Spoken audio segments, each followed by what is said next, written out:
Then they talk about the other lawsuits he got. Okay, cool. And then let's get to... Okay, now let's get to Sean Carter. Defendant Carter, a.k.a. Jay-Z, is like Diddy. A wildly successful rapper and businessman, Carter and Combs have a long history together. Carter met and began collaborating musically with Combs in the 90s.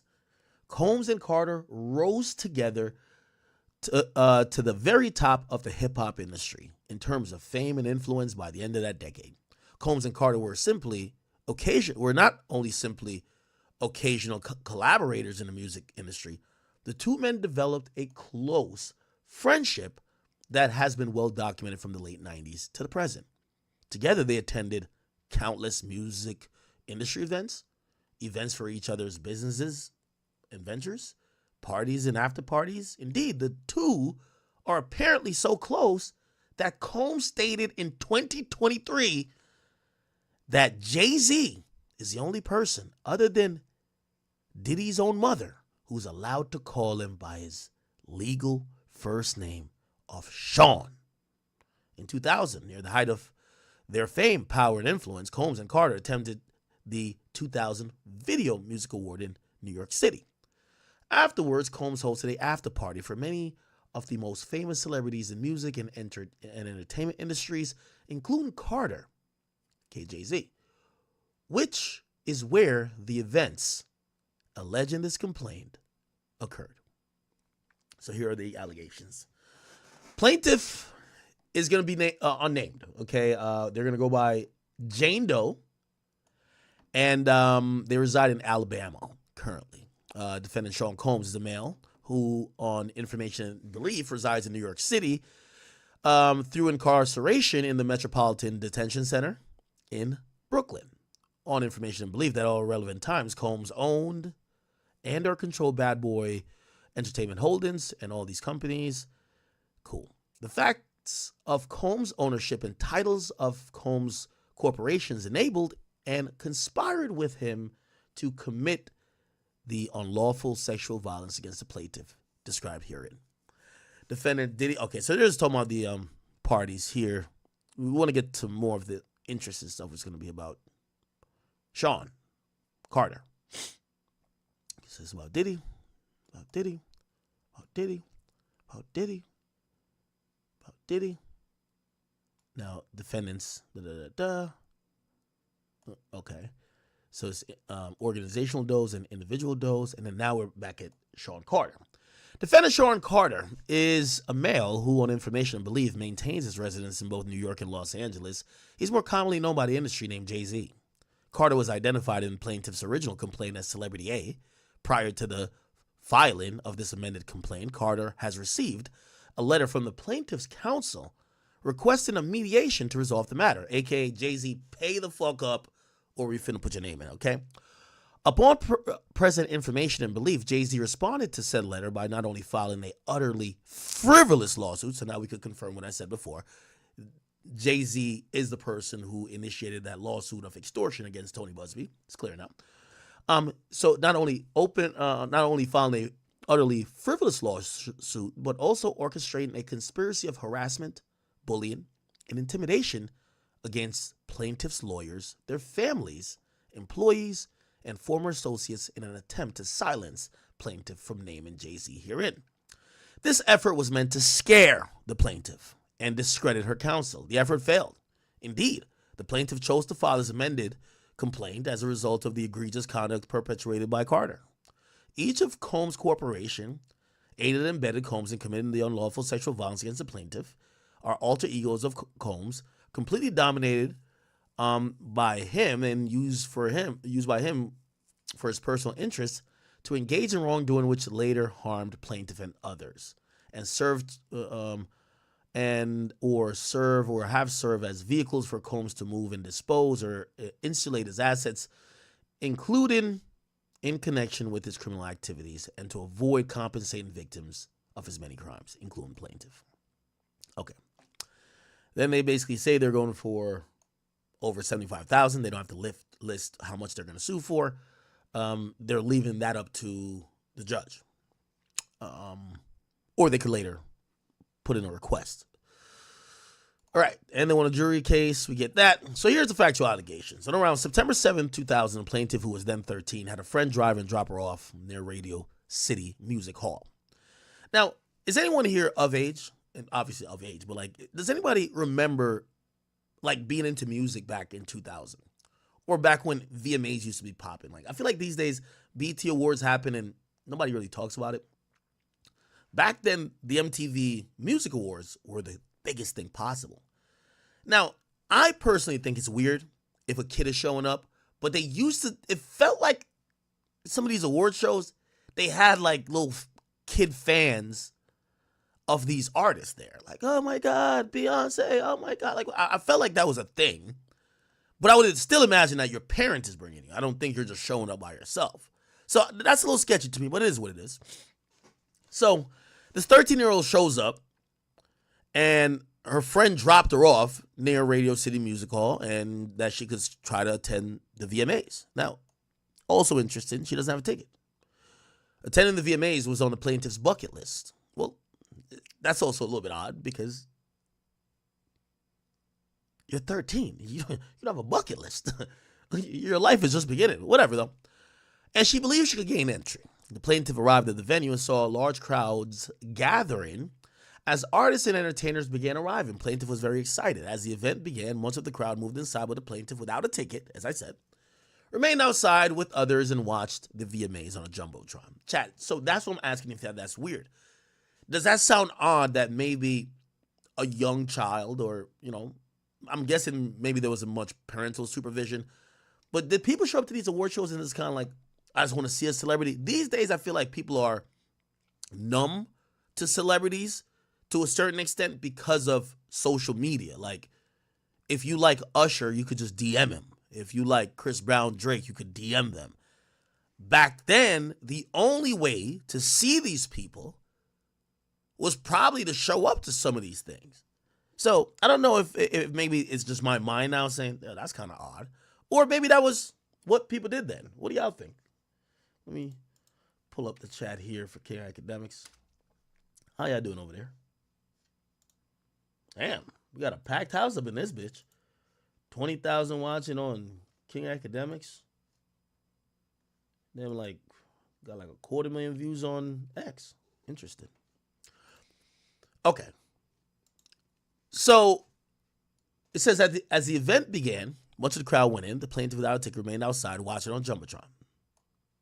Determined to get into the VMAs or an after party, she approached several limousines parked outside and attempted to talk her way into either.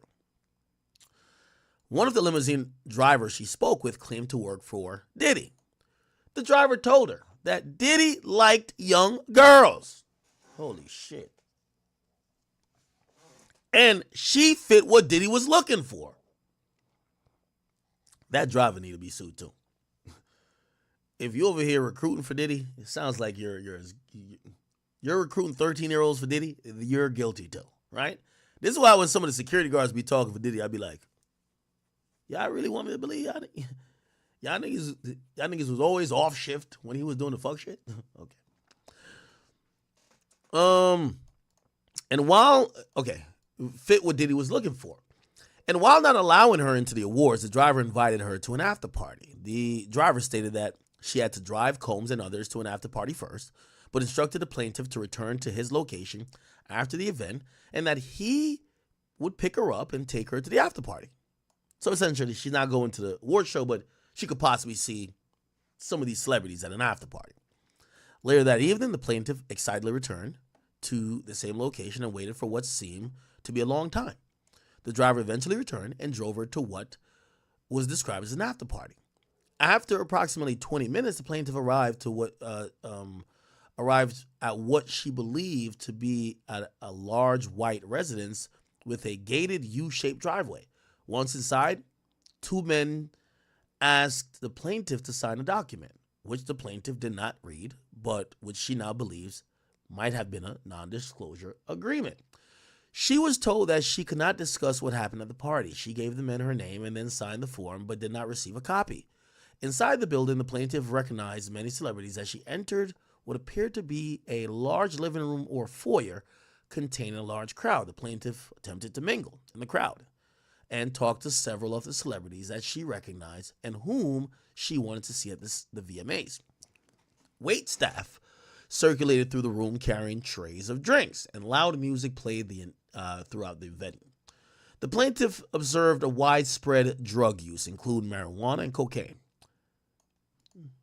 If you're 13, would you know what cocaine looked like? I don't know. Maybe I'm thinking 13 too innocent. I know 13-year-old now, they doing all whatever, but like 13 is kind of normally like innocent, right? How the hell you know all this shit? And by the way, she's showing up to these things by herself. Okay, whatever. After attempting to talk to numerous celebrities, the plaintiff accepted a drink from one of the waitresses circulating the crowd. The drink was reddish-yellow mixture. It was a reddish-yellow mixture that tasted like orange juice, cranberry, and something bitter. After drinking just a portion of that drink, plaintiff started to feel woozy, lightheaded, making her feel the need to lie down. A photograph of an actual exemplary container used by Combs and/or his agents and employees to insert GHB into alcoholic drinks is seen below. Is this a syringe? Kind of looks like it, right? Looking for a place to rest, the plaintiff walked down what appeared to be a hallway containing several rooms off of it. She entered what appeared to be an empty bedroom so that she could lie down for a moment. She did not lock the door. The room contained only a large bed with no furniture of any kind, television, or any other furnishings. Soon after, Combs entered the room, along with Jay-Z and a female celebrity. I don't know if I remember hearing it was a female celebrity. You know what this means, chat. Tony Busby, whoever celebrity be, is hitting up that other celebrity and said, "Hey, I just named Diddy. No, I just named Jay-Z. You gonna pay up or we gotta name you too?" You gotta realize, again, let's kind of reset for a second. These are civil suit, right? So there's no justice in terms of people going to jail. Obviously, Diddy's having his own situations, but he's still not even charged in like criminally for this, right? So there's no like justice technically. Like these civil suits are, give me some money that I could feel better. That's what this is. Even if it's true, give me some money that I could feel better. So I know some of y'all are gonna be like, well, this kind of sounds bullshit or it sounds extortionary because they're rolling out the lawsuit like an album release. Yo, Celebrity A. We're like, who's Celebrity A? But all the while they're asking Jay-Z to pay them. Jay-Z says no. They name him, right? Then they now name Celebrity B. And I'm pretty sure they're going to say, yo, you need to pay us this or we're naming you. Now, you might say that sounds extortionary, but the whole nature of the lawsuit is not to get jail time for anybody. It's to get money. So this is why like the claim of extortion, the very nature of these lawsuits is extortion. Do you get what I'm saying? If you're saying, yo, pay me $500,000 because I think you butt fucked me, that's almost like the very basic, like, transcript for extortion. So civil suits, in essence, if you use them maliciously, could be just extortion already. But what Jay was filing against Tony Busby is him saying, yo, you're asking for money that your client doesn't name us in the lawsuit. And I think this is what Tony Busby's whole, take of this thing is going to be. Well, you were never going to go to jail. We were asking you for money regardless. Like, yeah, this is not we're not asking you money to not be included, because even if you are included, we're still asking for money. We want money. That's the whole point. We want your money. And here's the thing too. Jay-Z's a very, very big fish. I have to imagine. Let's think about this, chat. They've heard about alleged other people who are trying to do the same to Jay-Z. So this isn't a one-off. Jay-Z's been around, right?